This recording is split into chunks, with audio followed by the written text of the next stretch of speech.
Bienvenidas y bienvenidos a su programa Ya lo dijo la Corte, en el cual analizamos los fallos emblemáticos, las sentencias más importantes del máximo tribunal de la República. Y en esta ocasión vamos a conversar sobre el amparo directo en revisión 172-2019, que nos va a dar la oportunidad de reflexionar acerca de un derecho toral en todo sistema democrático, como lo es la libertad de expresión, pero también los estándares a través de los cuales se puede llegar a limitar o no esta libertad de expresión. Ya lo sabemos, casi ningún derecho es absoluto y aquí es una cuestión de analizar los límites. Y para entender este caso, le doy la bienvenida a Fernando Sosa Pastrana. Fernando, muy bienvenido. Y a Pablo Francisco Muñoz. Pablo, qué gusto tenerlos a los dos nuevamente aquí, porque ya nos han hecho favor de acompañarnos.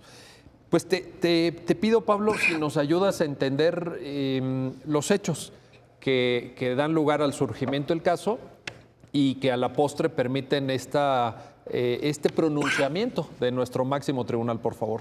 Claro que sí, muchas gracias. Es un asunto que nace a la luz de las redes sociales, es decir, se lanzan una serie de tweets, un comunicador, a un exgobernador de un estado, una entidad federativa, donde le impone ciertos adjetivos. Ese exgobernador, que obviamente es una persona con notoriedad pública, demanda por daño moral, en el cual aduce que se le afectó sus derechos al honor y a su propia imagen, y en primera instancia, obviamente pierde por los precedentes que ya existía.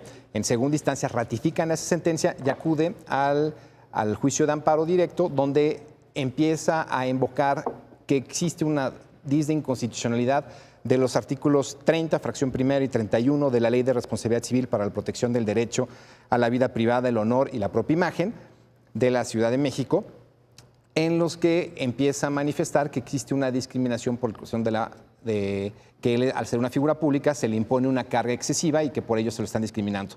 El colegiado le niega el amparo y en ese tenor él interpone un recurso, un amparo directo en revisión, el cual conoce en este caso la primera sala, y el ministro Juan Luis González Alcántara Carranca, como ponente, esboza un proyecto que a la luz fue aprobado posteriormente por la sala.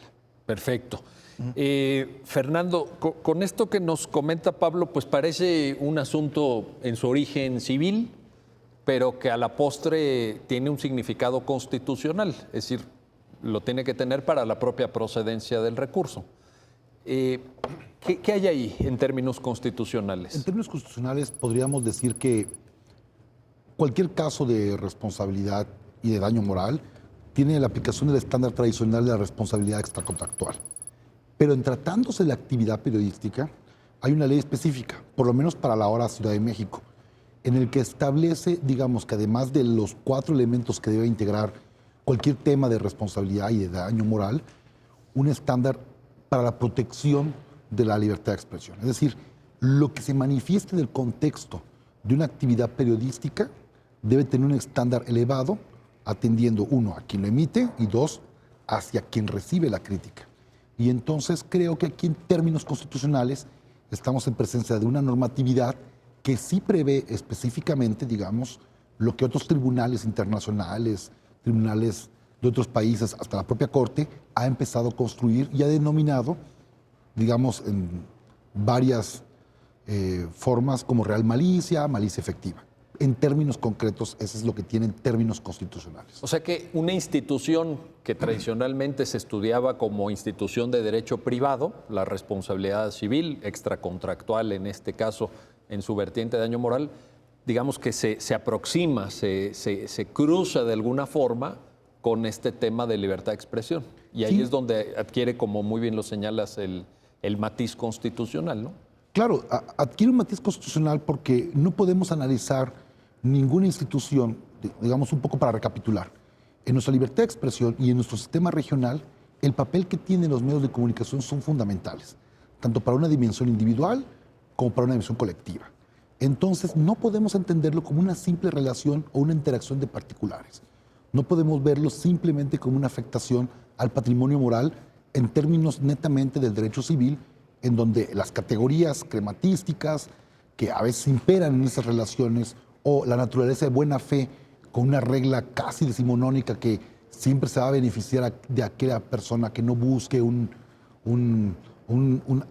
interés económico, sino también en el papel que tiene esa expresión en un momento y tiempo determinado. La parte interesante, más allá de la impugnación a esta ley específica que maneja la Real Malicia, es que la expresión objeto de la posible afectación que hace este exgobernador de una entidad de la República se da, en pocas palabras, en un medio no convencional. Ese es un punto importante. Claro, es un punto muy importante porque, por ejemplo... Twitter. Twitter, o sea. claro. Y entonces empezamos a tratar de reformular qué es lo que se dice en Twitter. Hay muchas sentencias de la Corte del papel que tiene Twitter desde el papel del servicio público. Claro. Pero también esto de no bloquear, ¿no? Hay por ahí pronunciamientos ya de la Corte. Así es. Imagínense entonces ahora el papel que tiene el Internet en general, pero aquí en concreto esta red social que además constituye con sus propios caracteres una forma de comunicación expresa, consultable y quizás en este momento de mayor compenetración tecnológica y social. Pero esto nos lleva a reformular dos cosas, ya lo apuntabas, pero por un lado, el concepto de medio de comunicación, que uno pensaría, bueno, a ver, yo creo que cuando estudiamos, ¿no? La mayoría de nosotros habíamos pensado tele, radio, pues, y alguno más, ¿no? Pero ahora redes sociales y redes sociales, ¿cuáles? Y luego un tema que no está abordado en la sentencia porque evidentemente quien escribe estos tweets es un muy conocido comunicador, no hay duda de que es periodista, lo es en términos de su ejercicio profesional, lleva años dedicado al periodismo esta persona, pero también nos puede poner ante la consideración jurídica de quién es periodista, quién ejerce esta libertad de expresión que en términos del ejercicio profesional tendría ciertas cualificaciones. O sea, que en realidad esta sentencia, más allá de las circunstancias del caso concreto, nos abre un abanico, ¿no? ¿Cómo lo ves, Pablo? Bueno, sí, siempre es un tema debatible de quién puede ser periodista o no. Y ese tema ya ha sido abordado, ya hace muchos años. La Corte Interamericana. La opinión consultiva 585 sobre la colegiación obligatoria de los periodistas, donde determinó que realmente no es tanto atender a la función propia del que lo realiza, sino lo que debemos de atender es primero al mensaje y a cómo se hace. Es decir, tenemos que visualizar un poco una nueva forma de ver la libertad de expresión. Es decir, el profesor Buenfil lo decía muy claramente, cuando se desarrolló la libertad de expresión era una persona que debía estar parada en una plaza pública gritando. Sin embargo, ya mutó. Hoy también a la cabeza una teoría de Burt Neumann, de Madison's Music, la música de Madison, dice, lo tienes que ver como un vecindario donde todos conviven. O sea, por un lado tienes al que habla, por otro lado tienes al que escucha, por otro lado te dices al que manda el mensaje, al propio mensaje y al gobierno que quiere regular ese mensaje. Es decir, ese vecindario todos tenemos que convivir, ya sea en redes sociales o a diario. Ahora, en ese vecindario, qué buena. Me gustó esa figura del vecindario, pero también, Pablo, ahí hay gente que grita. Hay gente que grita y las redes sociales se han vuelto un enjambre. Yo creo que todos estamos en redes sociales, ¿no? Y percibimos ese enjambre de expresiones, esa especie de megáfono al que se referían algún autor como Humberto Eco, ¿no? Sí, que fue muy crítico de las redes sociales. Y en esa lógica, el precedente que citabas de la opinión consultiva 585 creo que también está pensado quizá para otra época. Sí, obviamente ha mutado y por eso es tratar de reconfigurar esta forma de la libertad de expresión, como un derecho fundamental que simplemente va a existir y debe de existir porque es una piedra angular hacia la democracia, para la democracia. Pero por eso se hace esta alegoría del vecindario, que es muy interesante del maestro Neumann. Es decir, tienes un vecino que grita, hay que ver qué está gritando y por qué está gritando. Y la primera premisa es quién lo puede callarse, es decir, si puede haber otro vecino que lo calla o no lo calla, o si realmente hay que tolerar esa expresión y en qué términos hay que tolerar la expresión. Entonces, ese es el vecindario que tenemos que convivir. No podemos quitarlo, no nos podemos cambiar de vecindario, pero efectivamente todos tenemos que partir de ciertas premisas de que tenemos que escuchar el mensaje, porque puede haber una persona que no le guste ese mensaje de ese vecino que grita, pero a su vez puede haber otra persona que esté interesado en escuchar. Entonces, y en el pluralismo de las sociedades contemporáneas, pues no dudo que así sea, ¿verdad? Lo que puede ser molesto para unos será materia de aplauso para otros y de aplauso frenético incluso. Ahora, justamente estos estándares son los que nos permiten dilucidar. Yo creo que nadie quiere prescindir de ese vecindario, Pero sí el propio hecho, y en algunos manuales de libertad de expresión viene este tema de los decibeles, ¿no? O sea, su libertad de expresión tampoco quiere decir que prendas la música a 3 de la mañana, quién sabe cuántos decibeles, y no permites dormir al vecino. A ver, Fernando, libertad de expresión y democracia. Pablo lo pone, la sentencia lo analiza, creo que es muy importante. La relación, libertad de expresión, democracia. Yo creo que es muy necesario siempre hacer este hincapié, porque a veces creo, sobre todo en libertad de expresión, estamos muy tentados, y tomando el tema también de Twitter o cualquier red social, como dice Pablo, hay un vecindario y hay un estándar para los decibeles. Pero esos estándares de decibeles obedece a una naturaleza propia de una regulación en un espacio y tiempo determinado. ¿Qué quiero decir con esto? Que creo que uno de los mejores ejemplos de la importancia que tiene y que sigue teniendo los medios de comunicación es la región latinoamericana. Y entonces, ¿por qué hago esta primera acotación? Porque estoy hablando en un término de una dimensión colectiva.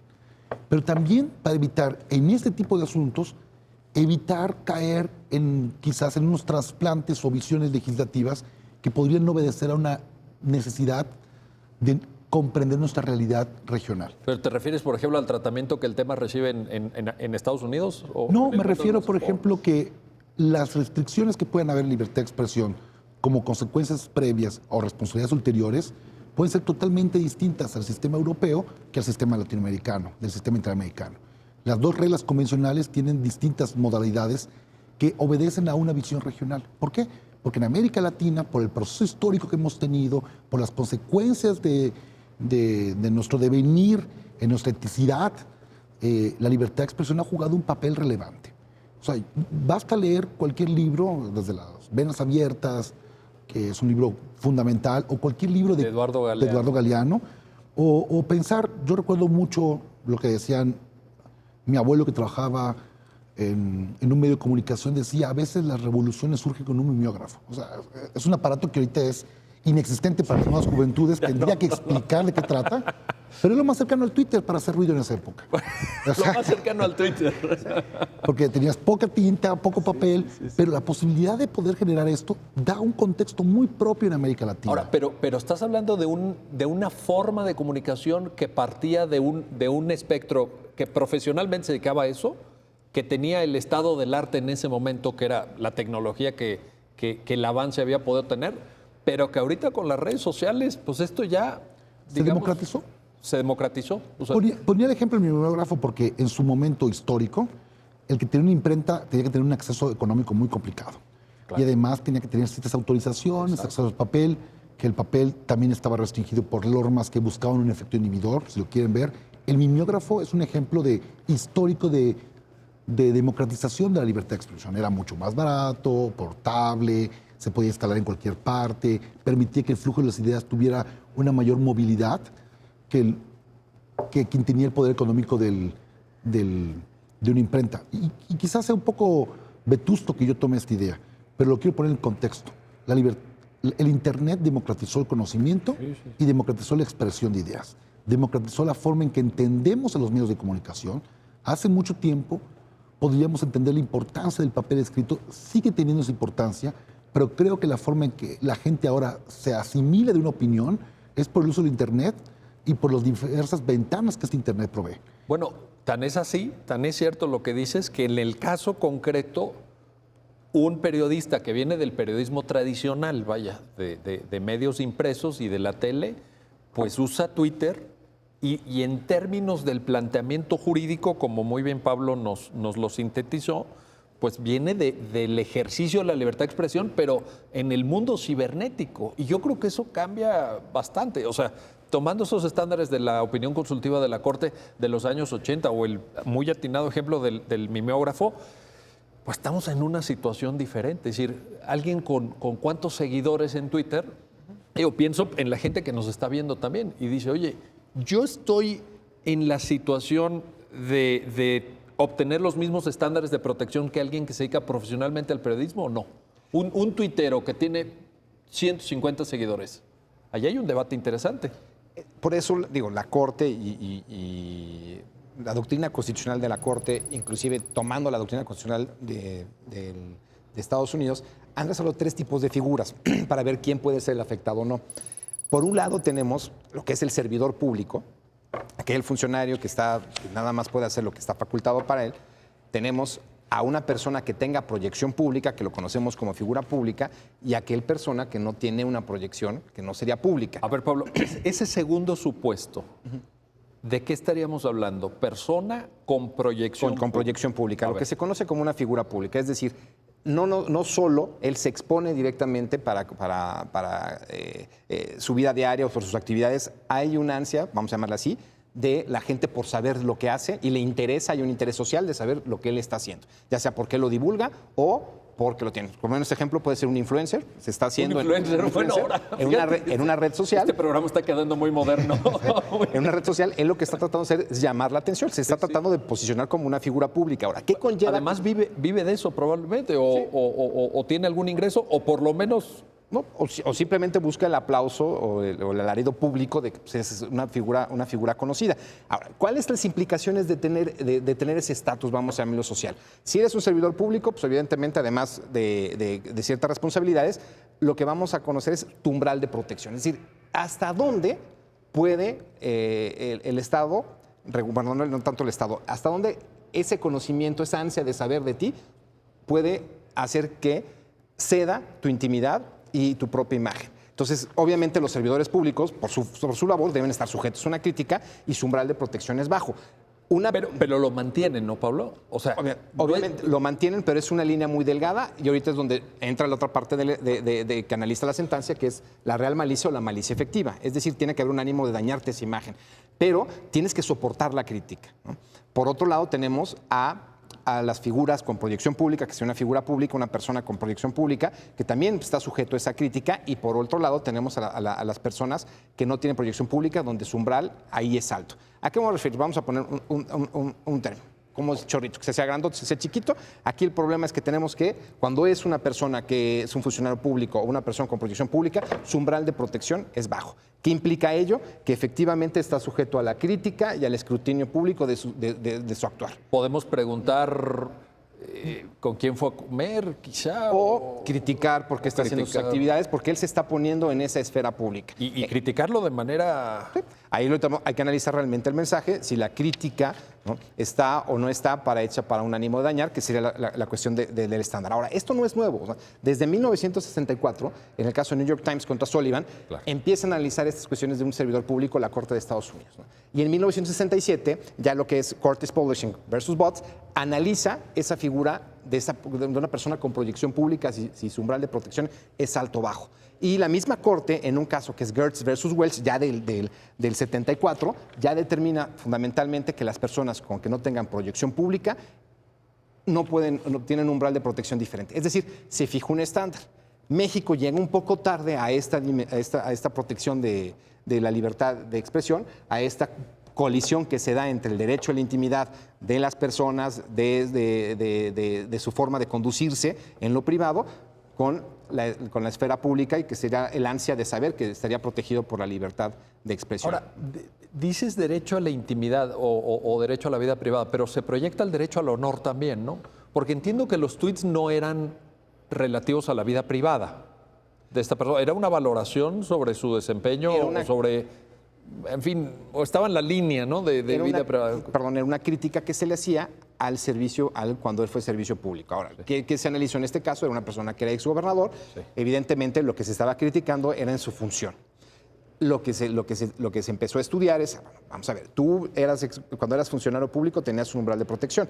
Ya no eres un ex servidor público, pero adquieres el estatus de una persona con proyección pública. Es decir, de todos modos, sigues estando en la palestra pública, la gente quiere saber de ti, pues evidentemente hay un interés de saber de lo que sucede en tu vida. Y sí, evidentemente eran varios tweets que realmente criticaban su función, que acusaban pues, de corrupción y de ciertos actos contrarios al derecho, ¿no? Pero obviamente bajo la luz de que el periodista estaba ejerciendo un derecho, pues, a opinar. Ese era el tema. Bueno, déjenme hacer una pausa.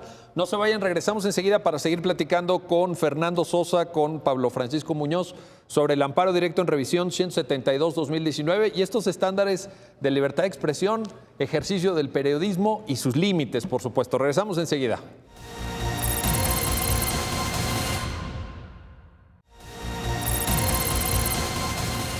Bueno, ya estamos de vuelta, ya estamos de regreso para seguir analizando este amparo directo en revisión, el 172 del 2019, ponencia del señor ministro Juan Luis González Alcántara Carrancá, y para comentarlo, Pablo Francisco Muñoz, Fernando Sosa. A ver, Fernando, pues lo que nos está platicando Pablo es extraordinariamente importante, porque creo que es el núcleo del caso, esta, digamos, tripartición quizá, en los términos que el propio Pablo lo señalaba, servidor público, persona con proyección pública y simple particular o persona que está en el ámbito privado. ¿Qué más podemos agregar? Porque es generalmente lo que suele argumentarse por parte de una figura pública es que dice, me estás afectando mi vida privada, me estás afectando mi vida personal, me estás afectando mi derecho a la imagen, al honor, a mi prestigio futuro.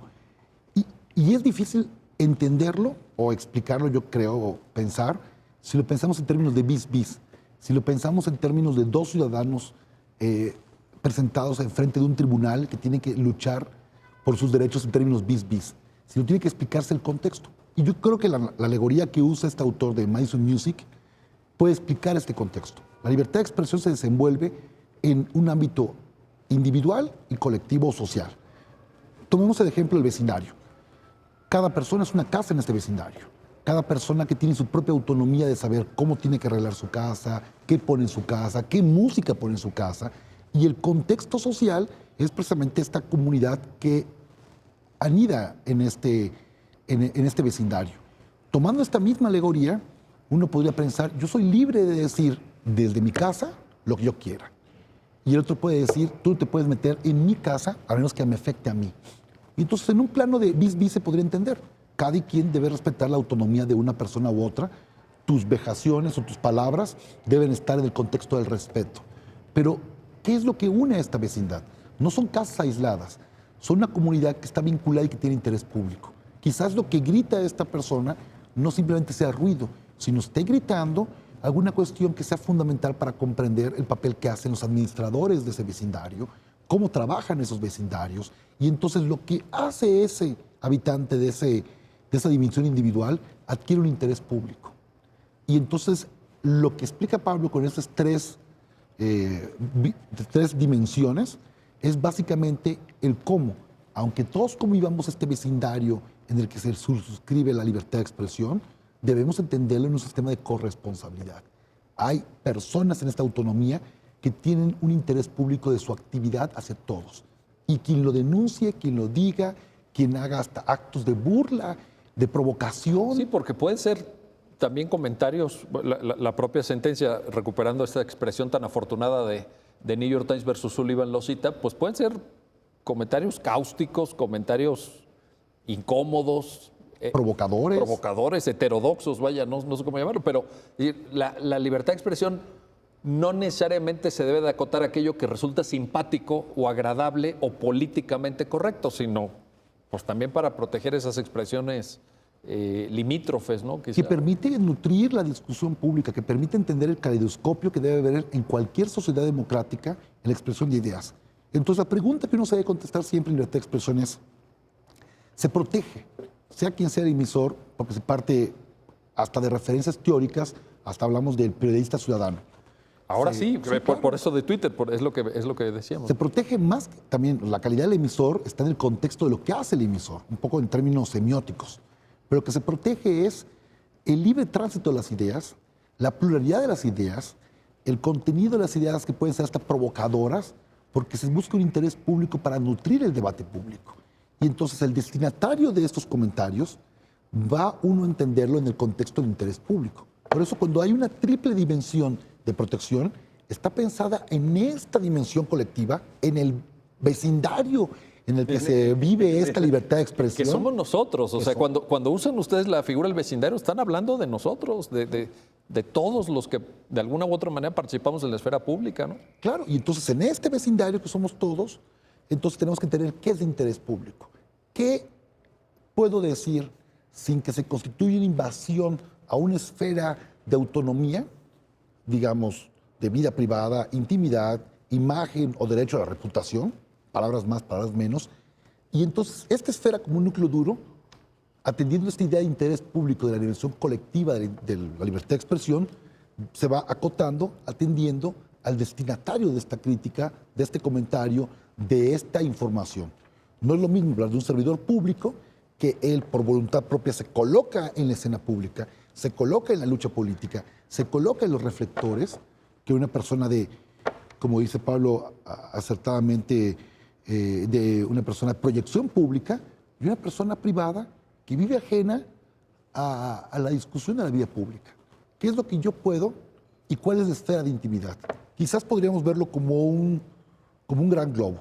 Hay una esfera más amplia de protección para los particulares en general, una esfera reducida de protección en una segunda capa para las personas de proyecciones públicas y un espectro reducido de protección porque tienen un mayor, digamos, deben tener un umbral más reducido los servidores públicos. ¿Por qué? Por su papel que tienen en la conformación de acciones y políticas que influyen ineludiblemente en la vida pública y como consecuencia del interés público. Sin duda. Ahora, y nada más para rezar medio minuto a esto de la figura intermedia, porque citaste la figura de los influencers, pero que es algo muy nuevo y me gusta que esté el programa siempre orientado a la actualidad, ¿no? Como dicen, esto es de extrema actualidad, pero pues hay otros papeles ahí, ¿no? Estoy pensando en deportistas famosos, por ejemplo, que viven también de su imagen o que su actividad es pública.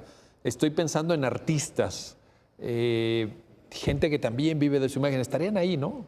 Sí, claro. Evidentemente es toda aquella persona sobre la cual la sociedad tenga un interés particular de saber. Ahora, lo que hay que medir es hasta dónde puedes llegar como sociedad por ese interés o hasta dónde no. Dónde podría afectar la intimidad o no, que eso ya sería circunscrito a ese umbral de protección. Oye, pero a ver, ¿hay el puro interés de la sociedad? O algo que haga el sujeto también, porque de repente me imagino en estos, en esta esfera tan polarizada que hemos vivido en México en los años recientes, que también de repente el asesinato de una niña de no sé qué, y esa niña no hizo nada, pero ya no sabemos su historia, ya sabemos a qué escuela iba, ya sabemos que tenía un conflicto familiar, o sea... ¿Cómo está ahí? Realmente el problema de esas personas con proyección pública es que, vamos a llamarlas, hay unas que están por voluntarias e involuntarias. Voluntarios ya sea porque yo quiero ceder mi derecho a la intimidad y ese derecho al honor o imagen pública para hacerme conocido y para que la gente sepa de mí, ¿no? Regresando al tema de los influencers, algunos futbolistas.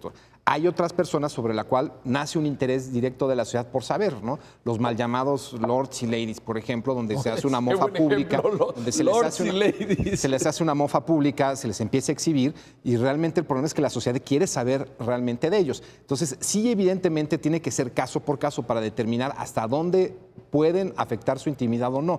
Pero siempre hay que partir del principio de que hay una expectativa de privacidad.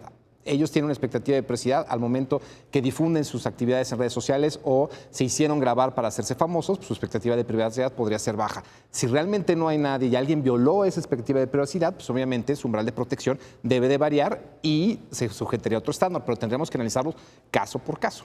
A ver, ya nos contaron entonces la construcción, digamos, la importancia, la dimensión individual, colectiva, el papel de la libertad de expresión en esta visión muy contemporánea de redes sociales, de influencers, de lords y ladies. Bueno, cuéntenos ahora, porque creo que la sentencia también es muy puntual en ese desarrollo, el tema de los límites. Parece que hay como una especie, déjenme ponerlo así, si me equivoco me corrigen, hay una especie de llave que abre la reflexión en la sentencia sobre los límites, que es este concepto de malicia efectiva o malicia real.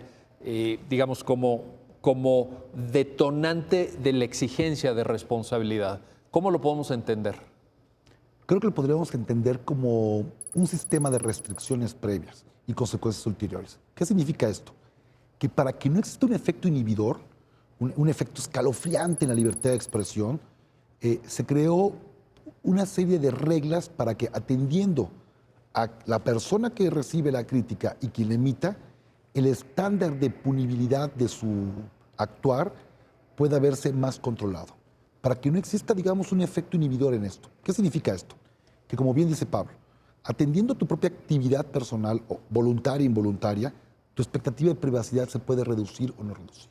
Y con base a esta reducción de tu expectativa de privacidad, es los estándares en los que yo podré recriminar una invasión a mi intimidad o mi privacidad. Si yo me coloqué directamente, y pongamos el ejemplo más sencillo, un servidor público, desde el momento que yo estoy dedicado a la red pública, a la vida para los ciudadanos, no solo tengo una obligación de transparencia y rendición de cuentas, una obligación de ser claridoso en mi actuar, sino también una obligación de que mi actuación tendrá un interés público en la comunidad. No hay de otra, ¿no? O sea, es cuando uno cobra un sueldo público, pues casi va aparejado, ¿no? Casi. Sí, con la firma del cheque, Exacto. se firma la reducción a la privacidad. Exacto. Bueno. Entonces, ¿qué puedo sentir yo que me afecta como servidor público? Y en el caso que me afecte, ¿cuál sería el estándar para tener posibilidades de considerar que hay una afectación a mi personalidad, a mi patrimonio moral como persona y poder demandar válidamente a este comunicador que se haya expresado hacia alguna actividad mía?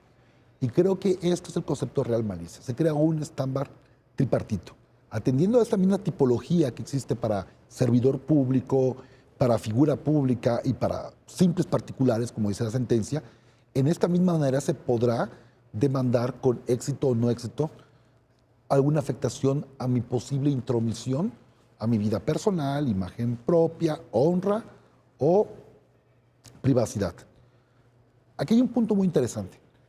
No podemos entender este estándar de cerrar la llave sin considerar que en todos los casos primero debe también cumplimentarse con las reglas tradicionales del derecho civil, de la responsabilidad civil extracontractual.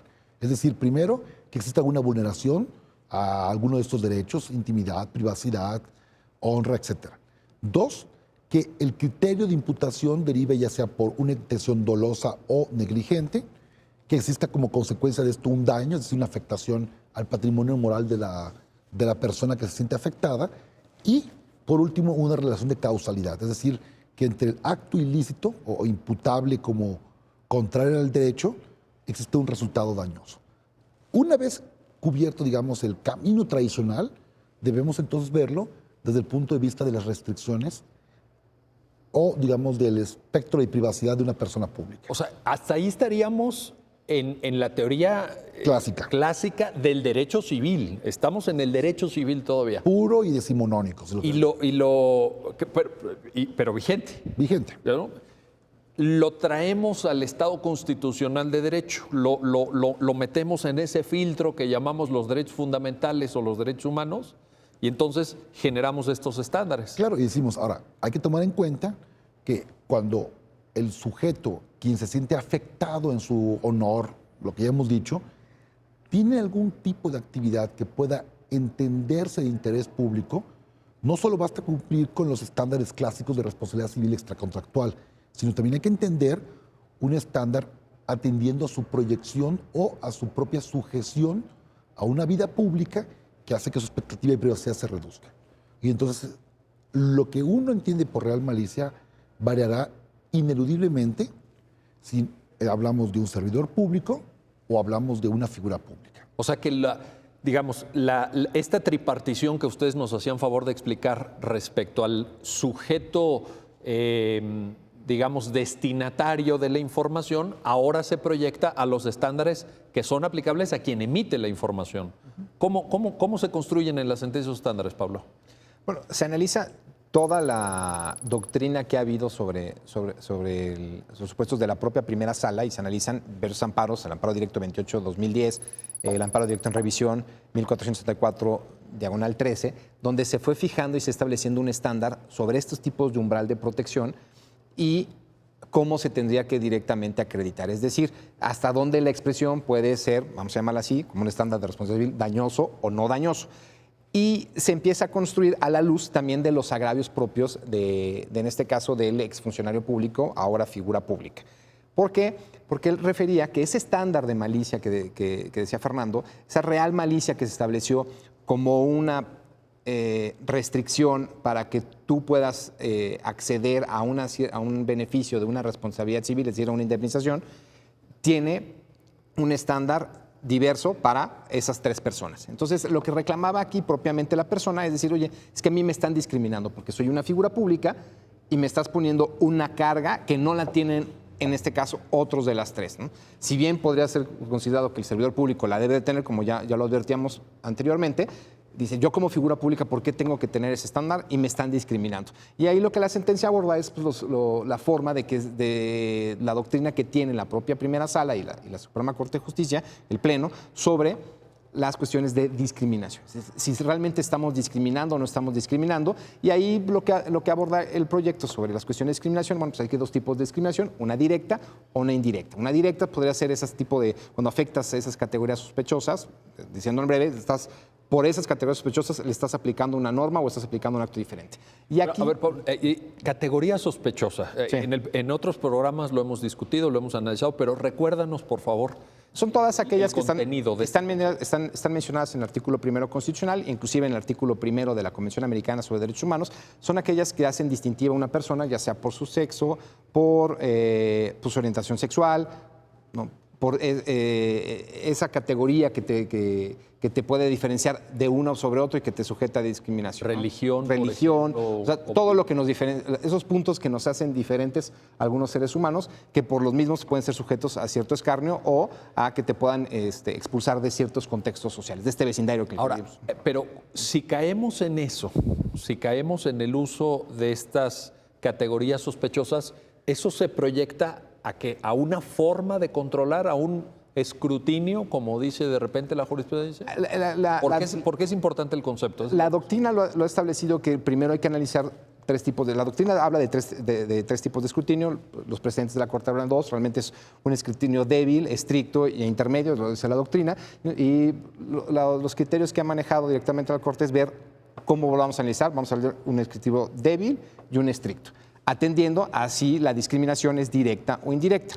Directa, como refiramos a estas características sospechosas, tendremos que ver por qué se está haciendo, si es legítimo que se está haciendo, si tienes un ánimo de igualar o no tienes un ánimo de igualar, y si existe un contexto legítimo para que lo puedas hacer, ¿no? Es decir, si te están discriminando porque eres parte de esa categoría sospechosa, pues entonces somete un escrutinio, vamos a ver, más fuerte, un escrutinio estricto, para saber si realmente es racional o no racional, para que puedan hacerte esa diferencia. En el escrutinio estricto es difícil que una norma pase el test. Es muy complicado. Es complicado que lo pase. Necesitar una motivación reforzada, demostrar que tiene por función o por objetivo igualar en vez de discriminar. Exacto, se antoja muy complicado que se pueda, más no imposible. Es decir, tendríamos nosotros que acreditar que efectivamente puede ser, por ejemplo, una acción afirmativa de donde estás discriminando para tratar de igualar. Por ejemplo, actualmente que se viven nuestras cuestiones de género, hay muchas acciones que se están haciendo que sí evidentemente van focalizadas a una, podemos llamar así, a un tipo de categoría sospechosa para tratarla de igualar, es decir, para que estén en igualdad de circunstancias. Obviamente podría pasar ese test o ese escrutinio. En cambio, aquí en el proyecto lo que él aducía es que lo que se analiza en el proyecto es que es un escrutinio débil. ¿Y a qué me refiero con él? Primero, lo que se analiza es, ¿la figura pública es una categoría sospechosa? Claro, evidentemente no. Entonces vamos a ver si esa norma es una norma de apariencia neutra que al momento que se aplica genera directamente una cuestión de discriminación. Y es lo que se analiza. ¿Cómo lo analizamos? Pues a partir de tratar de hacer una diferencia dogmática entre reglas de acción, reglas de fines, y se analiza la racionalidad legislativa del artículo 30, fracción primera y 31 de esta ley de responsabilidad. ¿Cómo analizamos esta racionalidad legislativa? Partiendo de una cuestión que maneja la dogmática sobre la teoría de las 3 Ps. ¿Qué me refiero con las 3 Ps? Se refiere que toda racionalidad legislativa que decante una regla de acción tiene que atender siempre a un principio, a un propósito y a una política. Es decir, toda norma nace necesariamente atendiendo a un principio, ya sea un derecho fundamental. Toda norma tiene un propósito propio del legislador, es decir, tiene una finalidad que le está buscando, y toda norma atiende una política, es decir, una forma de regular la conducta social de la alegoría que estamos haciendo de este vecindario. Y a la luz de esas 3 Ps es como se empieza a establecer directamente qué es lo que realmente quiso hacer el legislador con el artículo 30, fracción primera y 31. Haciendo una acotación, ¿qué refiere el artículo 30, fracción primera y 31? El 30, fracción primera de la ley, lo que establece es que se tiene que haber un estándar de real malicia, es decir, para que puedas sujetarte ese beneficio de una indemnización por responsabilidad civil extracontractual, es necesario que se acredite que se hizo con el ánimo de dañar, es decir, una malicia efectiva. ¿Y qué hace el artículo 31? Dice, bueno, las personas con proyección pública se les aplica ese estándar. Se analiza a la luz de esta teoría de las 3 P's, de esta racionalidad, y se determina que efectivamente lo que estaba buscando, como el principio que viene embebido ahí, pues es la libertad de expresión, en esta figura que protege a la democracia. Es decir, este principio que enaltece y potencializa directamente a la democracia, pues entonces por eso es importante que se vea a la luz, esta norma, fijándonos hacia la cuestión de libertad de expresión. ¿Cuál es propiamente el propósito que buscaba en este caso el legislador? Pues obviamente lo que busca es establecer esta forma, esta finalidad de que no se pueda callar a las personas y que no exista un efecto de desaliento, que se replica un poco con esta política o directriz que también buscaba el legislador, que es tratar de regular esta conducta social de, regresando al ejemplo del vecindario, pues que todo el mundo pueda hablar bajo un marco de cordialidad y que bajo ciertos estándares algunos tenemos que sufrir cierta crítica para que otros se puedan informar, ¿no? Ahora, Estas 3 P's. En el argumento esgrimido por el quejoso y recurrente, este exfuncionario, exgobernador de una entidad federativa, Pablo, la Corte no le da razón en lo que tú dices de discriminación. Es decir, no es categoría sospechosa, el escrutinio aplicado es débil y pues no. No, a la luz lo que se dice primero, evidentemente dice, no te están discriminando porque no eres una categoría sospechosa, y a la luz de esta teoría de la racionalidad legislativa y sus elementos, se determina que lo que buscaba la norma pues, era una cuestión, ¿no?, tratar de proteger a la libertad de expresión y por ende no te puede discriminar. Es decir, no puedes gozar de una protección que tú buscas con una reparación o indemnización por esa responsabilidad civil, porque no te están discriminando. Es decir, hay una racionalidad por parte del legislador para establecer la malicia efectiva. Y es, por un lado, proteger la libertad de expresión y por otro, pues, tratar de evitar un efecto inhibitorio que pues, todos nos callemos por miedo a que si lo que digamos puede resultar en una suerte de responsabilidad Te pueden civil. demandar y te van a pedir una indemnización de qué cuántos millones de pesos. Que propiamente no es que pierdas la demanda, el problema es que me sujetes a un procedimiento judicial y al sujetarme a ese procedimiento judicial, obviamente me inhibo. ¿Qué es lo más práctico? Pues mejor no digo nada. O sea, tú dices ya ni siquiera, ya el propio costo inicia desde que te llaman a juicio. Exacto. Ya eso ya te genera... Al momento que yo por decir algo voy a ser sujeto a juicio, pues obviamente genera un efecto inhibidor, porque obviamente ya no voy a tratar de hablar de esa persona en lo que dure el juicio. O sea, ya te la piensas. Ya la pienso porque ya sé que puedo tener una responsabilidad. Obviamente, pues, aunque, como dice mi vieja, ganados son vacas, igual puedes perder, pero al final del día el problema es, también puedes ganar, pero el problema es que voy a estar supeditado a toda la acción, a todo un juicio para saber si gano o pierdo por algo que dije. Y ese efecto inhibidor es mortal, porque como ya hablamos, la libertad de expresión pues, es un pilar de la democracia y al final, cuando una voz se calla, pues perdemos todo, ¿no? Bueno, déjenme hacer una pausa, no se vayan, regresamos enseguida para seguir platicando de estos estándares de libertad de expresión que efectivamente, como muy bien lo han señalado nuestros invitados, nos interesan a todos, porque todos, de una u otra manera, contribuimos a la esfera pública deliberativa. Regresamos enseguida.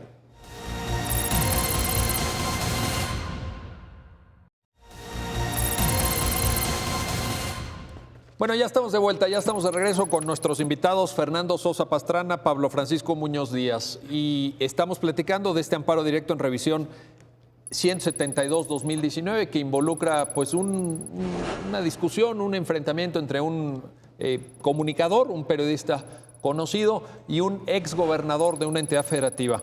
Fernando, a ver, te quiero preguntar esto, en la reflexión que Pablo nos está compartiendo, ¿tendría lugar, te pregunto, y qué lugar tendría en su caso, la diligencia periodística, el hecho de que los hechos se soporten, las afirmaciones se soporten con cierta diligencia, que se contrasten fuentes informativas, que se recaben diversos puntos de vista? Vaya, hacer un trabajo profesional, ¿hay algo ahí que considerar? Claro que tiene muy claro el estándar de real malicia, un cierto estatus de veracidad por parte, sí, pues digamos es veracidad por parte del comunicador. Pero hay que ponerlo en su contexto. Para efectos de evitar cualquier imputabilidad hacia el comunicador, tiene que ver con qué puede reclamársele y quién debe probar lo que se reclama. Es decir, si partimos de que hay 3 personas que pueden ser objetos de una imputabilidad, hablemos de 2. Primero el servidor público y después vamos a hablar de la figura pública. Ya decíamos, primero, para cualquier tipo de demanda de responsabilidad civil extracontractual debe cumplirse por lo menos esos 4 puntos que ya había comentado. Pero además, en tratándose de mi carácter como servidor público, no basta con que acredite esos 4 puntos, sino que debo acreditar que el comunicador lo hizo a sabiendas de la falsedad de la información o con una total despreocupación de si esta información era falsa o no. ¿En esto segundo entra diligencia periodística? Podríamos hablar de diligencia periodística o por lo menos de un estándar de veracidad de lo que se dice. Ojo, aquí hay una cosa muy importante. Ese estándar de información de si es veraz o no está vinculado cuando en términos de libertad de expresión hablamos de información y no de opinión. Claro, esa es una diferencia muy importante. Que a veces el trabajo digamos, de burla, si queremos verlo, que la propia libertad de expresión lo permite, lo aprueba y hasta lo fomenta, que es de un poco de provocación, el límite es muy delgado. Entonces aquí tenemos primero que analizar si es una opinión. En las opiniones, evidentemente, no necesariamente hay una veracidad en lo que se dice, sino es una expresión de su propia visión, ¿no? Sí, no podemos, en tratándose de opiniones, poner un estándar de veracidad porque, a diferencia de los hechos, pues dependen, como muy bien señalas, de tu propia percepción, ¿no? Eso. Así es. Y entonces podríamos decir que tu opinión está basada en hechos falsos. No, mi opinión es mi opinión. Pareciera un poco contingente decirlo esto, pero es necesario poner acotamiento en eso. Muy necesario. Sin duda. Y a veces creo que la gran disrupción es confundir entre los hechos que se ponen en la información y la opinión que vierte un comunicador. Los dos tienen un papel preponderante en la libertad de expresión, pero los dos también tienen un tema de distinta evaluación judicial. Entonces estamos aquí en una información que está vinculada a hechos. Entonces, el primer estándar que debo probar yo como servidor público que quisiera demandar una afectación a mi patrimonio moral es, uno, que la información se hizo sabiendo a expensas el comunicador de la falsedad o con plena despreocupación de esto. Y 2, que la difusión se haya hecho con el único propósito de dañar. Entonces, esta es la malicia efectiva, que es un estándar probatorio que impone una obligación jurídica al que vaya a demandar de un alto calibre judicial. Y quizás es lo que argumentaba el servidor público, el exgobernador, como que le afectaba dentro de su discriminación. Yo, a diferencia de cualquier ciudadano, no solo tengo que acreditar los 4 puntos clásicos de responsabilidad civil, sino que además debo acreditar que se hizo la información a sabiendas de que fue falsa y una vez que haya pasado la falsedad de los hechos, con la intención completa de dañarme. Y entonces da a entender el funcionario que se siente diferenciado en términos de estas categorías sospechosas que Pablo ha explicado muy bien, porque él tiene la obligación de cumplir un doble estándar. Es decir, tiene, además de acreditar lo normal, otros hechos que parecieran que la teoría clásica de la prueba del derecho civil se constituyen una carga excesiva para el servidor público. Oye, pero este mismo estándar es aplicable a otra categoría, porque aquí estamos hablando efectivamente de servidor público, persona con proyección pública.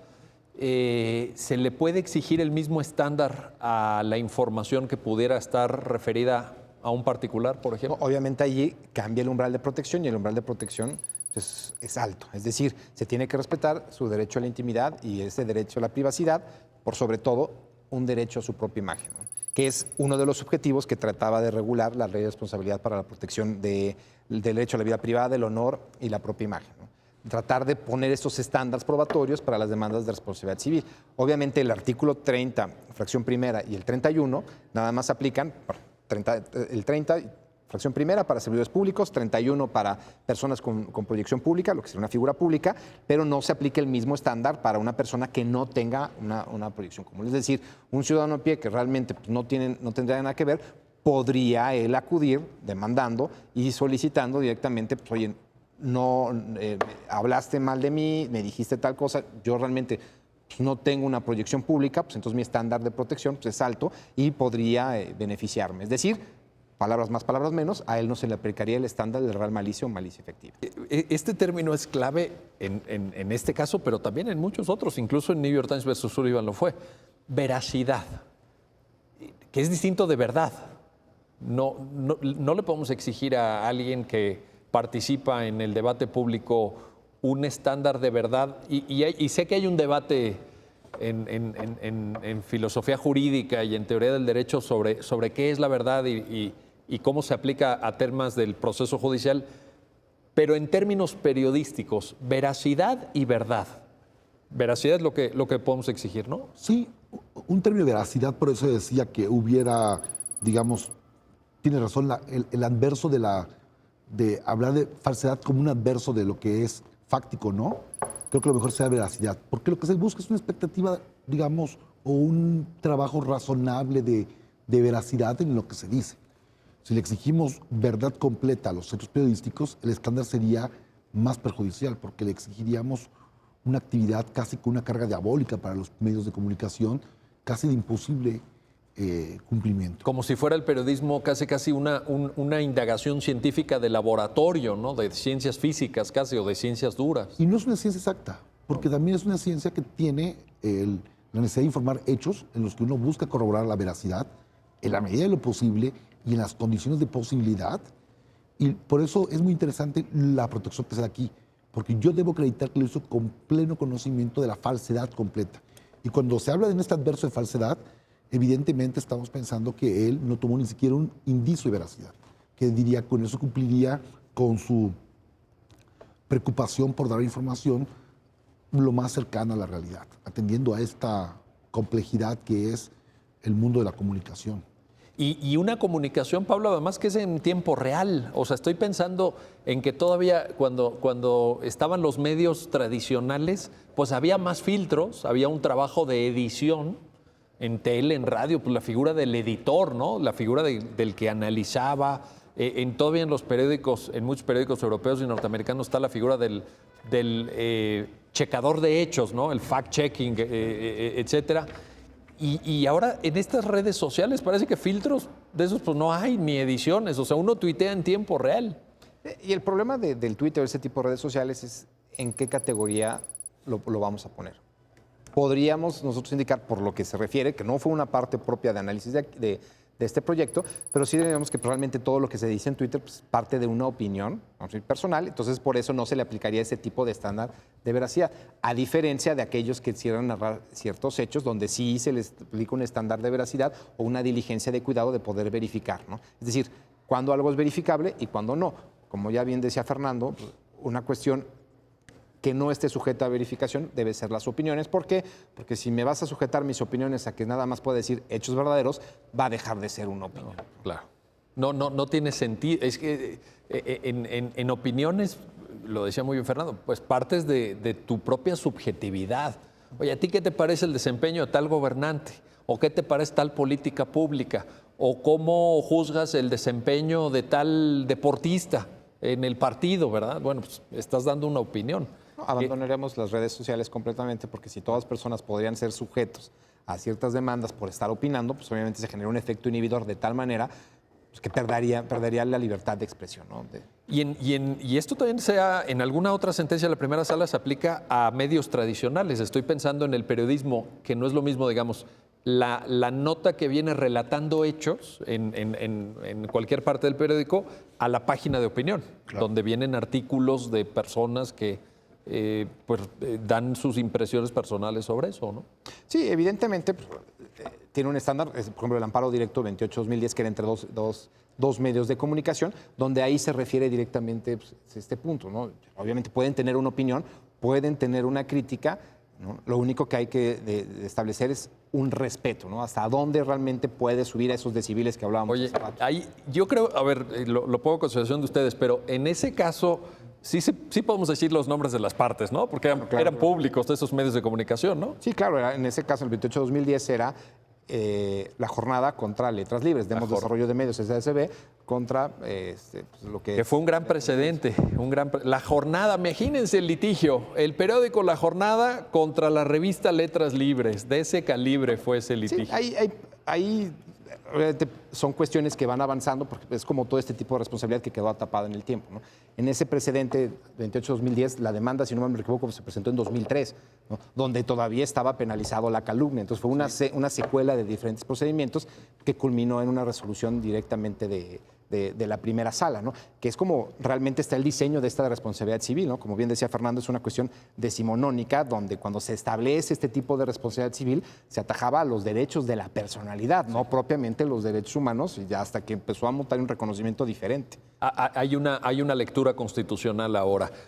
Fernando, estamos a punto de terminar. Pablo nos contó el inicio, cómo llegó el caso a la Corte. Cuéntanos el final.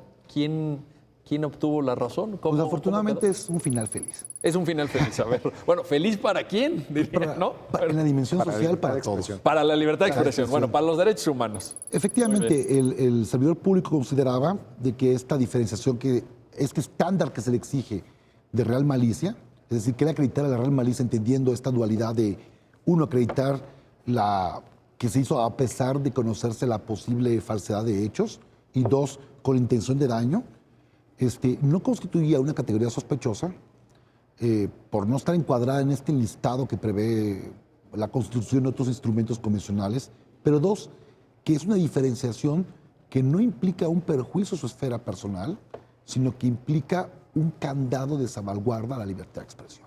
Entonces, él buscaba considerar que había un trato desigual, que le imponía una carga de prueba excesiva a él en términos judiciales, más allá, superando la idea de la cuestión discriminatoria, y lo que se le explicó es que el contenido de estos dos artículos, de esta ley específica de la Ciudad de México, no eran contrarios a un estándar constitucional, sino que justamente estaban alineados a esta idea de proteger las expresiones y de proteger las opiniones en un contexto de una democracia plural, en donde el flujo de las ideas es una garantía necesaria e ineludible como parte de esta integración de una sociedad democrática y plural. Entonces creo que fue un final feliz en términos constitucionales. Un final feliz porque reiteró una práctica constante en esta primera sala, dejó clara que esta norma específica a esas porciones normativas cumple con una finalidad constitucional, y yo creo que dejó en claro qué es lo que puede esperar o no puede esperar un comunicador cuando su actividad está dirigida a cierto grupo de la sociedad. Creo que la sentencia y lo que ha hecho la Corte y el artículo es muy claro, y eso obligaría a cualquier juez a comprender que para ser demócrata y entender la democracia desde la función judicial, una de esas funciones es el respeto a la libertad de expresión. Pues qué gran llamado, con qué alto nivel terminaste, Fernando, porque es un llamado a todos los jueces que están viendo este programa. Ojalá que sean muchos, sí, juzgadores federales y del Fuero Común, por cierto, del Fuero Común también, por cierto, ¿verdad? Fuero Común, y lo digo en un constitucionario light. Mark Tushman nos dice, cualquier estado, para que pueda decirse, ojo, que tiene un constitucionalismo, más allá de pensar en una constitución, debe por lo menos garantizar tres cosas: independencia judicial, elecciones libres y libertad de expresión. O sea, el pilar fundamental de un constitucionalismo básico para que podamos decir que hay constitucionalismo en un país es garantizar esos tres elementos. Esto es una... ¿Abona en esa dirección? ¿Sí? Un juez es garante de ese constitucionalismo en la medida que sea responsable de la protección de la libertad de expresión. Qué maravilla. Pues ahí está. Amparo directo en revisión 172-2019. Ojalá, creo que la invitación que hacen Fernando Sosa y Pablo Muñoz, pues es a leer la sentencia, a discutirla, porque esto se va a proyectar. Yo estoy seguro que asuntos como estos seguirán estando a consideración de nuestros jueces federales, locales, etcétera, y habrá que ver estos estándares. Muchísimas gracias. Gracias, Fernando. Gracias, Pablo, un gusto tenerlos aquí. Y gracias a ustedes que hacen posible este programa. Ya lo dijo la Corte, en el que analizamos los fallos emblemáticos, las sentencias más importantes del máximo tribunal de la República. Hasta pronto.